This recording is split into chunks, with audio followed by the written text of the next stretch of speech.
Goku's life had changed in the last year. Everything happened very fast. First, after living his entire life on Earth, he discovered that he was an alien, specifically a Saiyan.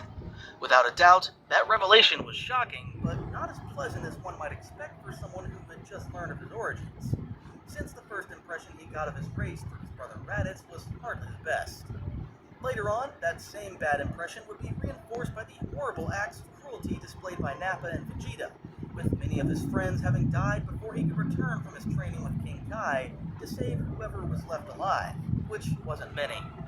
Although by that point he had accepted and even appreciated the huge genetic advantages that his race's biology offered for becoming much stronger, especially realizing it during his roughly 6-day journey to planet Namek, where his power grew more in those 6 days than it had in the first 25 years of his life. All that didn't change the fact that the hatred, resentment, and disgust he felt toward his race was immense, seeing the cruelty that Raditz, Nappa, and Vegeta were capable of. If even Raditz, who was his own blood, could be that cruel and evil, he couldn't imagine how the rest of his race might be, much less his parents. And although Goku was pure of heart, not wishing death or destruction,